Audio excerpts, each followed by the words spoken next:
Commonly regarded as one of the great gaming masterpieces of the 21st century, and even more commonly the souls of basically anything, Cuphead and its distinct 1930s rubber hose style made a name for itself through its unique artistic design, fresh take on two-dimensional platforming, and most notably, its boss fights. Unsurprisingly, Cuphead has, on average, the best bosses of possibly any game we've ranked to date, which in fairness needed to happen for it to succeed considering it's a boss-centric game.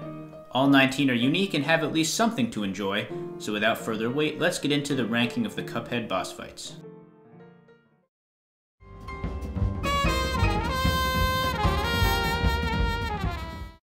We've got a few weird picks later on, but I'd say for now we're well within the confines of public consensus. That consensus being that Rumor Honeybottoms is an obnoxious, pissy shitfest that's about as fun as jumping rope with live wires. For starters, the way the platforms work is offensive. Plenty of bosses have moving platforms in ways that work fine, like Grim Matchstick and the Phantom Express, but here it's simply irritating more often than not. I think it's because moving upwards is sort of awkward and it doesn't pair well with the attacks like the big parryable orbs, since if you jump to parry them you tend to just land in another platform, which is super annoying. The bullet attack can feel like a cheap shot as well. If you get screwed over with platform RNG, then you can wind up in a bind with no clear way to avoid a hit. For example, here I watched the clip over and over, and there was literally nothing I could have done to avoid damage. The first phase is probably my favorite. It's lame and dies in about 5 hits, but that's better than the heaping piles of f***ery the later phases have to offer. Phase 2 is the biggest offender, I'd say, since Phase 3 has low enough health that you can nuke it straight off the bat and spend a pretty low amount of time with it. If it does get to attack, it's got a saw blade move and some fist rockets, both of which can prove to be a nuisance, so I usually take it out ASAP. Unfair and unfun, this is one of the only fights in Cuphead that I would say makes me feel genuine rage.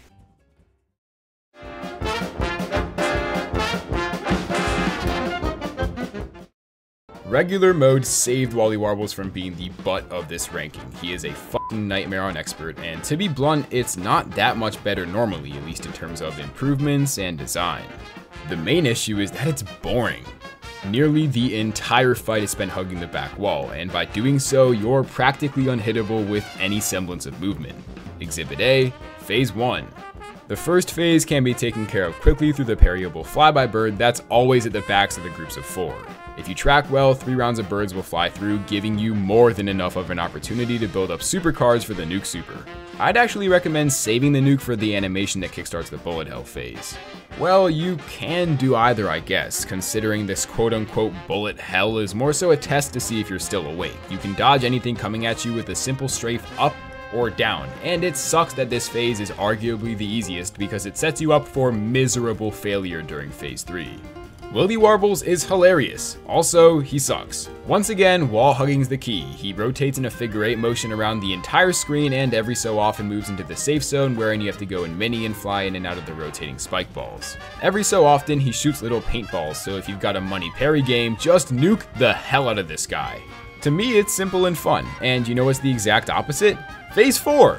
It's like a preamble of Rumor Honeybottoms. Random shit flies everywhere, I don't know what the hell is ever going on, pills and trash and hearts and I don't know! Just try and come in with max health and stay high up and on secondary weapons. Staying low is a grave mistake as his feet are deceptively dangerous and can hit you. If there were more clear tells or fairer attacks, then this phase would be pretty awesome. Too bad it's as terrible as it is, and in turn it brings down the entire boss fight as a whole.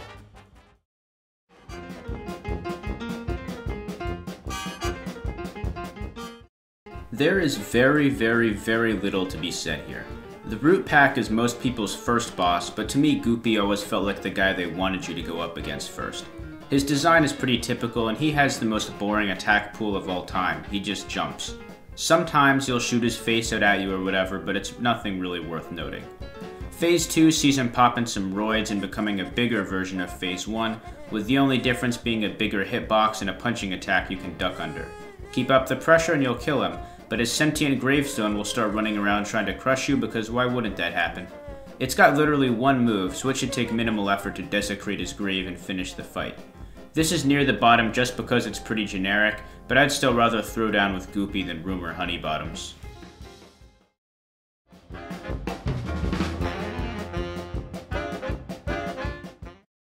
Like Goopy, this is more a boredom and easiness placement over being subjectively bad. What can I say, it's an introductory boss, and at that excels at silently explaining the ins and outs of the game, but by the simple nature of design, it's doomed to fall towards the back end of the average. Like we said a bit ago, all of these bosses have at least one shining moment of joy throughout their fights, and the root pack across the board is fun for a first time player. For a first time player that is, I kid you not, on my second fight with them ever, I got an A+. Each member of the root pack is based on a major aspect of the game to improve upon as you progress, like parrying with Sal Sputter, positioning and movement with Ollie Bulb, and dodging, or rather a lesson in how to use Smoke Dash with Chauncey Chantenay. And Horace Radish, who teaches you to avoid him altogether. My favorite section is the Hypno Carrots, simply because it's the only one that provides a decent challenge, especially on Expert, but otherwise the root pack are too easy to be appreciated in our eyes and deserve a low spot.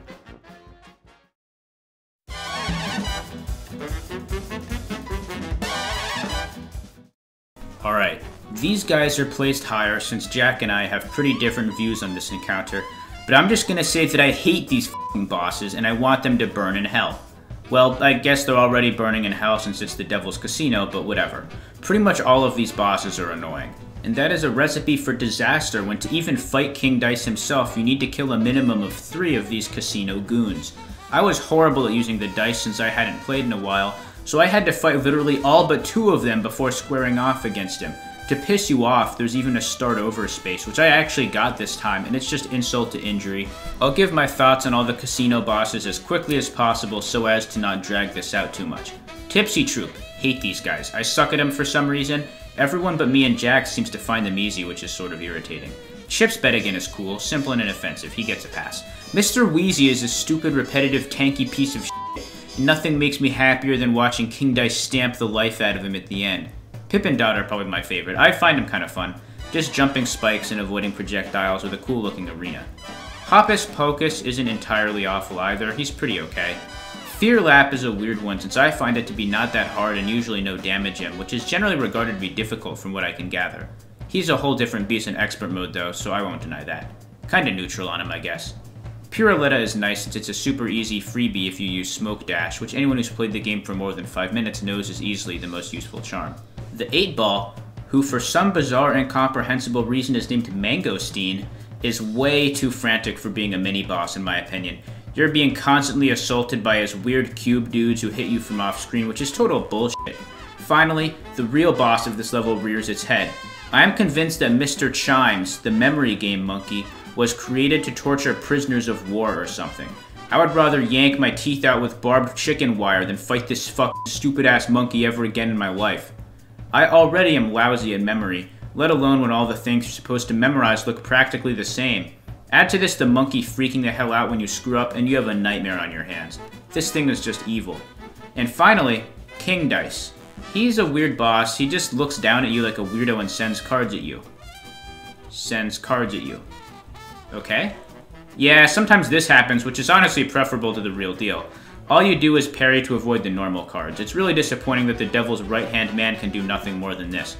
Hell, I could beat this guy in real life. I'd bust his shit up for making me play through his Casino of Horrors all those times in expert mode for the Platinum Trophy.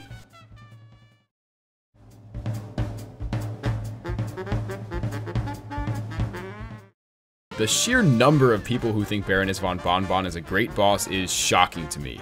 Yeah, she's decently fun, very colorful, and unique, sure, but so is literally every boss in the game. This placement for me is due to the miniature details. Jelly beans, I don't like them at all in real life, and I especially don't like them at all in Cuphead. Why they're there? I don't know, but I do know it's quite the unfortunate mechanic, and due to most of the mini-bosses being air-centric, like the Waffle, Candy Corn, or Gobstopper, you don't even have time to notice a little itty-bitty jelly bean. The mini-bosses are for the most part easy, although personally the Cupcake being the butt of jokes is ridiculous. He kicks my ass on a fight-to-fight basis, and I just don't know how to take him down. The final of the 3 can be a bit more difficult thanks to Von Bonbon entering the fray, but her shotgun pellets are unidirectional, so either baiting a miss or simple positioning should keep you safe.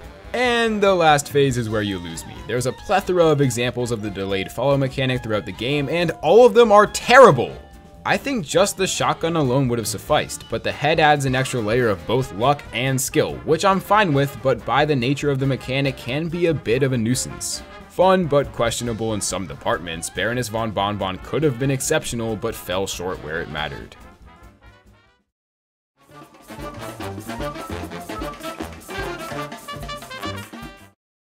This is the only boss that I like to use something other than the charge or spread for, which is sort of refreshing.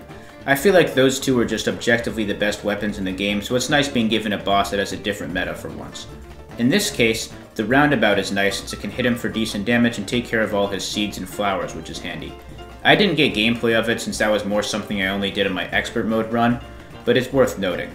I'm gonna get one negative out of the way, which I know isn't a common one, but I don't really like Cagney's theme that much. It's just not my thing. My personal favorites are Ribbian Croaks, Werner Wermans, and Grim Matchsticks if I had to choose 3.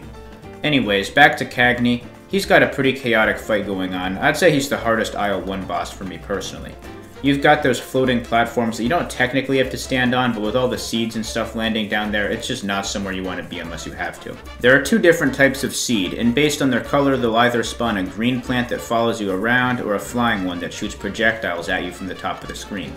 I like how they force you to move around rather than settling in one spot. It makes it a lot less repetitive and feel more dynamic. The last phase is pretty fun also in my opinion. It's easier than phase 1 I'd say, since all you need to do is avoid the vine platforms and jump over the pollen shots, but I still have fun with it. Lastly, I gotta point to his death animation. That thing is horrifying. His eyes just vanish and he becomes this creepy pasta looking hollow creature that definitely isn't just a flower. Whatever he is, he's a pretty good time, and I'd say this is another case of abnormally high boss quality where I have nothing but praise for the bosses from here on out.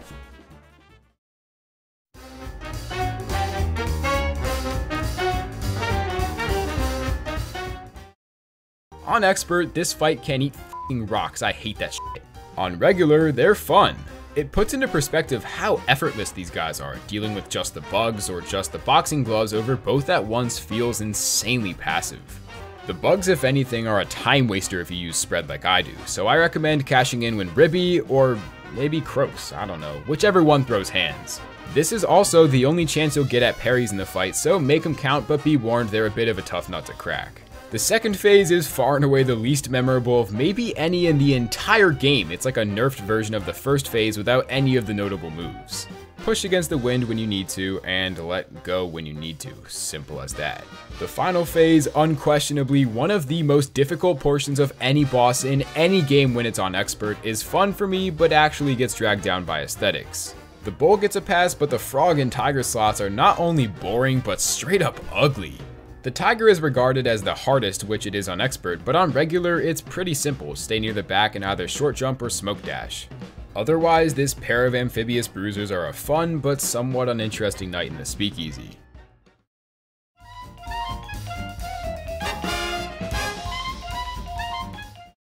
As the first airplane boss, Hilda Berg does her job pretty well. She teaches you to generally hang left, and has a few attacks that encourage mini-plane use like the UFOs at the end. And on top, she isn't hard enough to be too nuts for an introductory boss. I commonly see Hilda in people's top 3, and placing her in the middle isn't because we think she's lame or anything, she's just visually less entertaining and mechanically demanding than some later bosses, which anchors her here. The blimp phases are probably the least eventful. You just dodge her laughter and evade the shots fired by her mini blimps. The main gimmick is that she'll turn into various astrological signs like Aries and some other one, I don't know, I never got into astrology. The bull form just charges at you sometimes, so it's nothing too complex, and similarly the other mode just fires a rotating current shot that you usually need to use the mini plane to avoid. Finally, there's the moon phase. This is probably my favorite since it's pretty chaotic and it actually does take some focus to get through, unlike the others. You've got to watch the UFOs up top for the lasers and carefully time your forward surges to not get zapped, which is sort of stressful but in a good way. There's this uncertainty of whether or not the laser will go off that you can only really avoid by going right after it fires earlier. All the while, stars are coming at you and Hilda is sometimes jutting her face out at you, which is definitely plenty to contend with, although there isn't really a reason to ever get up in her face unless you're using her special, so that attack isn't too troublesome. As an introduction to plane combat, Hilda Berg is a solidly fun bout that's definitely our favorite on Isle 1.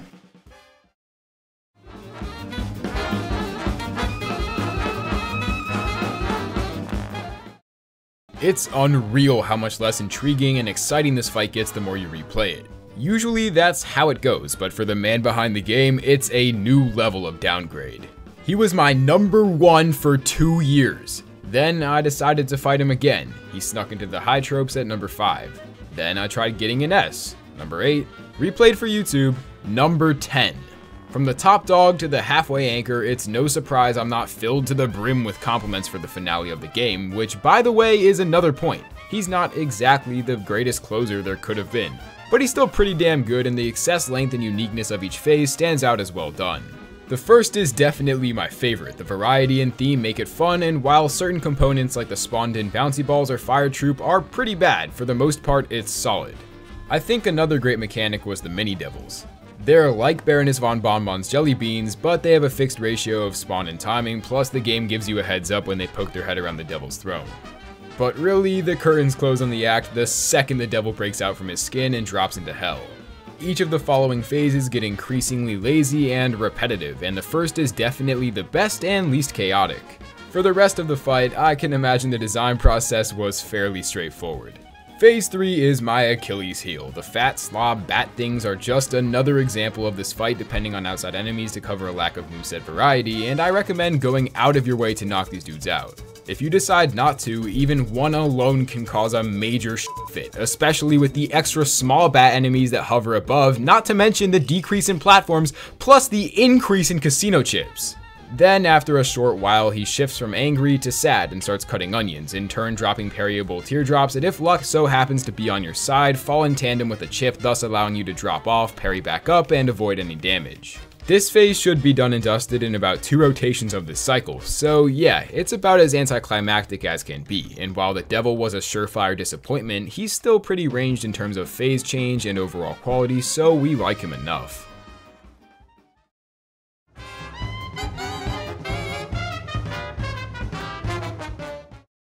Isle 3 has an odd amount of ocean-themed content, and it's, for the most part, pretty good stuff. For starters, Cala Maria has a super varied moveset, and her tendency to pair one move with a random other one can make for some unique combinations of stuff to deal with. By far the most difficult combo to dodge is the ghosts and pufferfish at the same time. You can really get screwed over by that, but it's not impossible, and also it's very satisfying to pull off successfully. Not to brag, but I actually first tried her and had a pretty impressive run with lots of close dodges you might notice. Fights that give you opportunities like that are great. In a game like this, you want to feel like you're dodging crazy stuff, you want to feel skilled, and there are an abundance of opportunities for that when fighting Cala Maria, which has a lot of merit to it. Her second phase is still fun, it's a bit more simple and can occasionally feel unfair, but as long as you target the eels when possible, you likely won't get caught with too many shots whizzing around when she freezes you. It's a lot more up to chance than I might have preferred, but it makes it much more satisfying when you get lucky and don't get hit, so I can excuse that. Phase 3 sees her ditching her body and entering a cave for you to fly around in, which is pretty original in my opinion. It actually reminds me a lot of those Donkey Kong Country barrel rocket levels, which I absolutely love. The only problem with this phase in my opinion is sometimes it really does feel like the game is purposefully screwing you over with bad timing for the Medusa waves. I'd have gotten an A or an A+ if I didn't get boned right at the end, which was sorta pissy. She's also a bit too tanky in my opinion, or at least in phase 1. You can drop loads of bombs on her and it'll still be over like a minute long, making S rank much harder to get. Cala Maria is a really fun fight despite these minor gripes, and one I look forward to each time I get to Isle 3.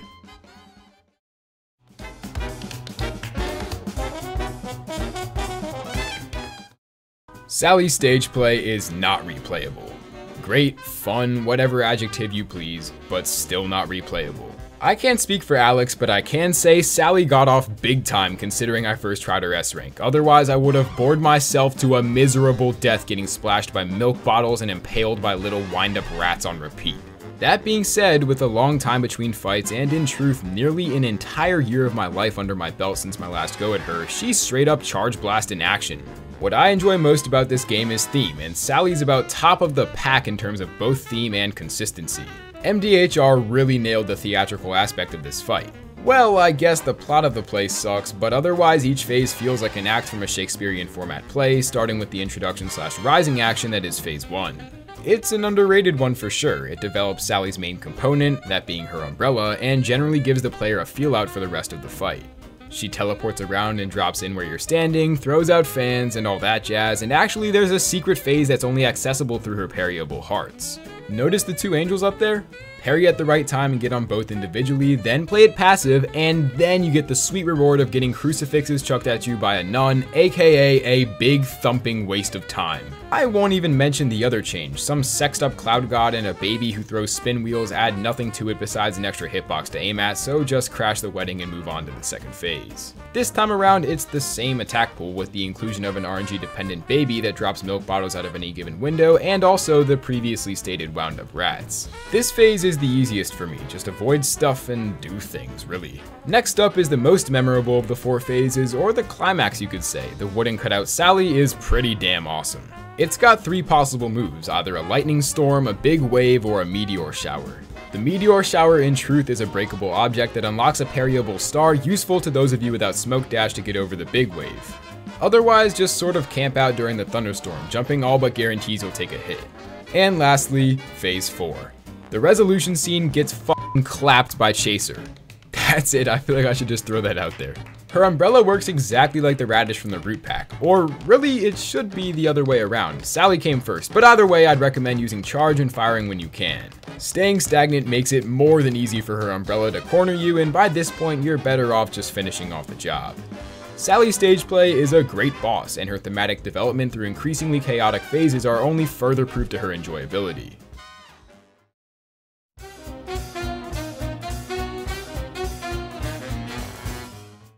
This was another placement Jack and I differ pretty greatly on.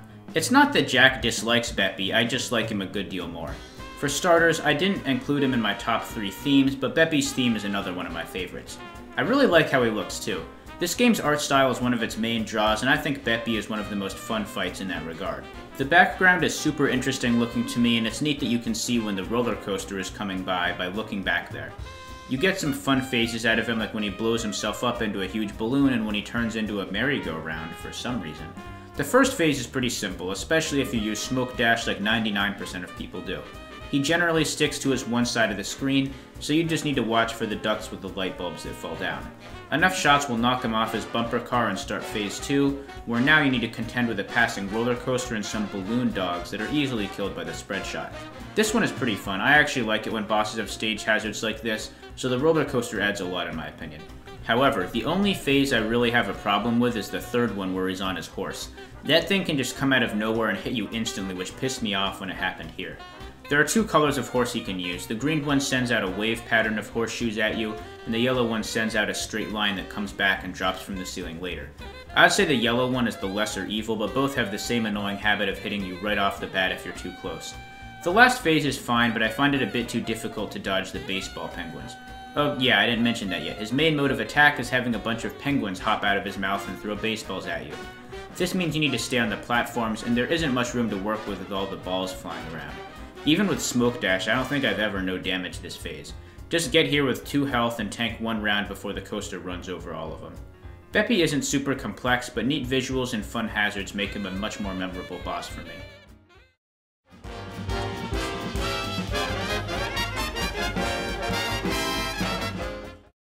I really hope we didn't unleash a Pandora's box of bullshit, why is he so high comments, but maybe it's an actually good take objectively.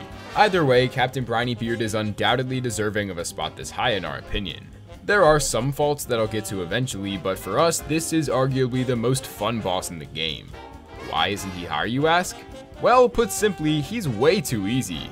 Spread and charge make it virtually impossible to take damage in phase 1, and they totally negate the octopus and dogs, and hell, I wouldn't even be surprised if you can kill the shark.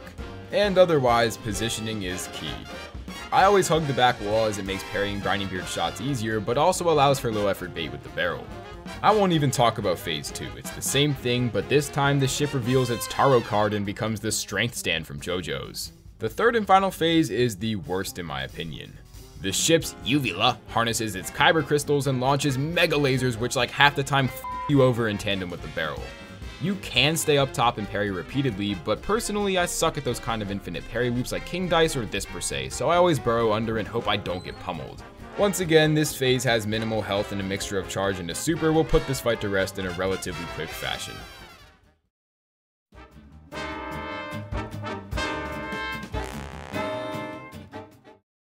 Dr. Cal's robot is pretty awesome. He's got a lot of attack variety in Phase 1 and some strategy about which parts you disable first based on your ability to handle whatever move takes its place. He starts out with a head laser, some parryable nut-looking things that come out of his chest and fire vertical lasers, and some obnoxious flying things that come out of his lower torso. If you can't tell, the moving guys are the ones I find to be the most troublesome. You can hit his chest and stomach at the same time with bombs if you aim just right. At least I think so, because I've seen them both light up at the same time as if they were taking damage. The laser seems to have the least health, but destroying it replaces it with a rather annoying scattershot of robo parts, so I try to save that for last, since the laser isn't typically that hard to work around. Of course, his arms and chest get new attacks if destroyed as well. The chest destruction gives him a screen-splitting arm move that fires off sparks, and the stomach starts firing incredibly irritating homing bombs. These things can be total bullshit sometimes if he decides to start spamming them while doing the arm attack, so they're sort of scary too. Once you lay waste to all three of his parts, his heart pops out, and it might as well just be a button that says shoot me. I tend to just nuke it out the gate since I have no interest in dealing with all three of his upgraded moves. Which does beg the question, why does damaging him make him more powerful? I guess this applies to a lot of video game bosses, but you'd think nailing the robot with bombs would take him out of top form, right? I'd rather walk into a fight unharmed than with a broken arm and a migraine. Anyways, that's the main gist of the fight, the rest is pretty simple. Phase 3 sees you attacking his flying head for a little bit in what is definitely the easiest stage. And finally, the last phase is the most infamous. While not quite as ridiculous as, say, Toho, there isn't a better word to describe it than bullet hell. You've got to dodge a ton of projectiles that fly out of the diamond while evading these long metal things that come out of the floor and ceiling on occasion. This phase lasts for maybe 3 cycles if you use your super whenever it's available. That's all there is to it. The last stretch is fun enough in my opinion, but the first bit is what really stands out to me as the most well-designed phase. For creative difficulty and memorability, Dr. Cow's robot cements its spot near the top of our list.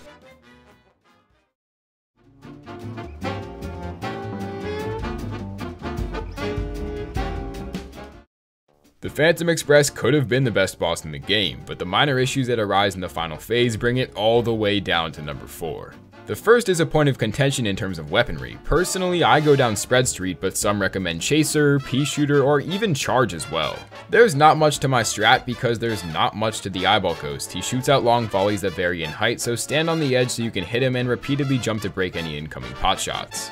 You can also cheese phase 2, just stand on the edge of the cart, and by doing so, you'll be totally devoid of Skelly Fist at the trade of time and damage. You can also just parry it wherever need be, it's not that hard, and otherwise just stay under and fire away.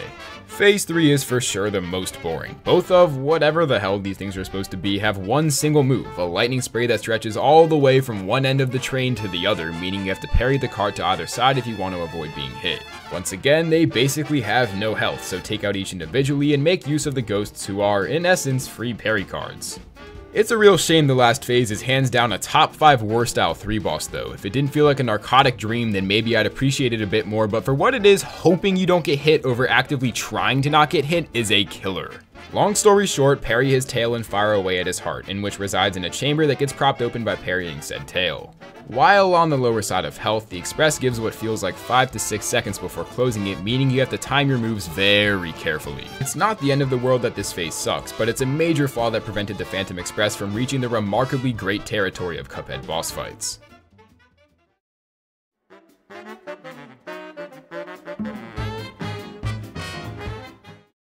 Along with having a funny name, Werner Werman has one of my favorite designs of any boss in this game.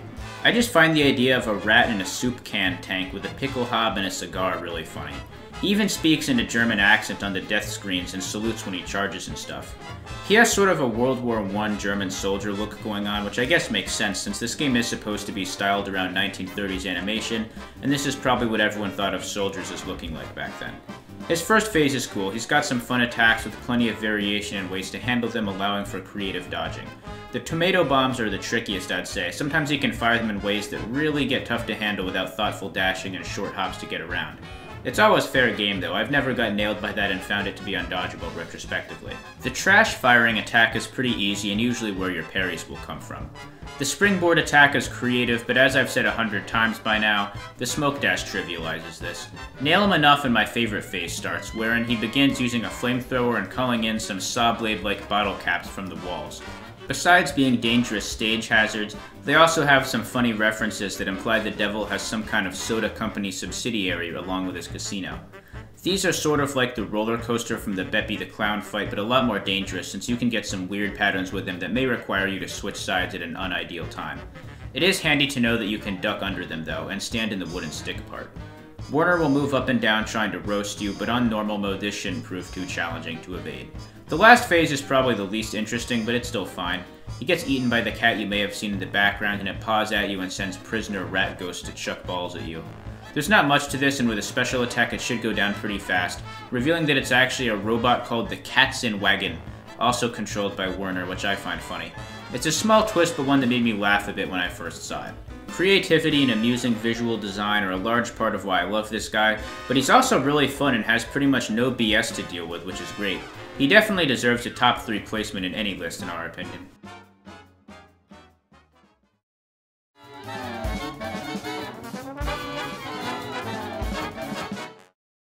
Grim Matchstick is awesome. The most surprising aspect of the whole thing is that he has well-made moving platforming. It's both in pace with the boss and player, and also in a high quantity, meaning if you say fall off on accident, it's as likely you'll land on a cloud as it is that you'll tank a hit.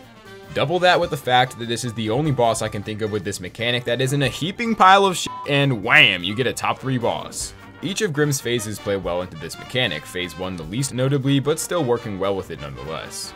My main point being the meatball attacks. Through varying patterns, they force you to utilize the abundance of clouds. And specifically, the meatball plus tail move is a great way to prevent the player from exploiting the all too common backwall hug tactic, but for the most part, phase 1 is short-lived. The second phase is universally hated by newer players, but after a long time attempting this fight on expert, you get a really good understanding of how it works. The fire dudes work similar to a targeting missile from Star Wars Squadrons or Battlefront 2 when they initiate their jump animation and make the sound they're locking in, but when they actually jump they shoot off towards the spot you were in when they enter the next frame in their animation sequence. Of course, there are some exceptions I've seen that randomly hop around, but for most this rule applies. And for once I'd recommend something besides spread and charge, rather charge and lobber. Lobber feels specifically made for this and the last phase. It's both high damage and easy to work with, and definitely saved me time on my expert run. The final phase is surprisingly my least favorite, however. I don't know, I just don't like how the fireballs explode into like smaller fireballs. This mixed with the issue of platforming always seeming to not work with you whenever the middle head goes full flame nozzle, and you end up feeling robbed due to questionable design. Notice how all the problems I pointed out were hypothetical. If a boss has reasonably no issues for the average fight, it's not only deserving of a high ranking, but respect and praise as well.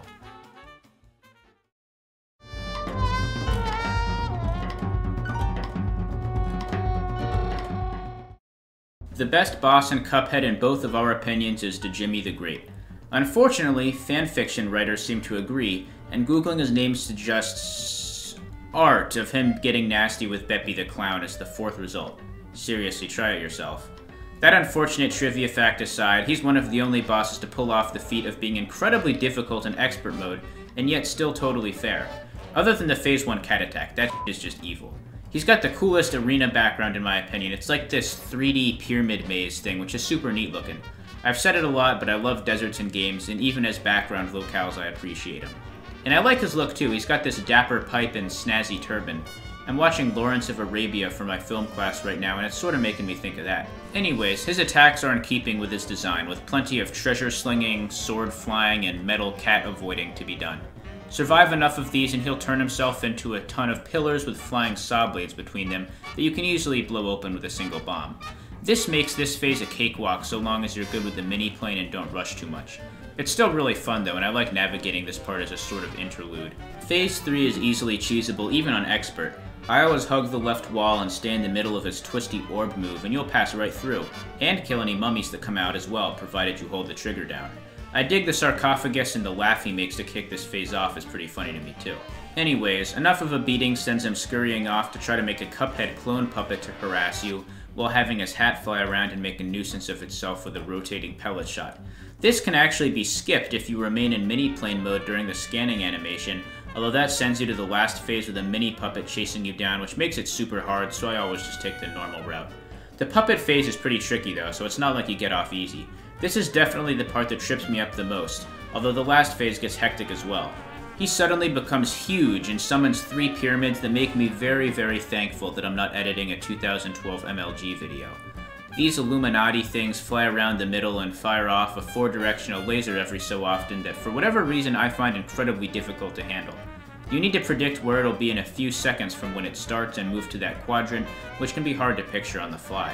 This is not helped at all by the fact that Djimmi is periodically sending telekinetic blasts at you, which are quite large considering how little room to operate there is in this part. It's hard, sure, but I would not call it cheap at all, and I actually like having a challenge like this in the mid-game. Isle 2 is definitely my favorite of the three, and Djimmi is a large part of why. He's got a good deal of everything that I love about this game going on, so for me and Jack both, it was a pretty obvious choice for number 1.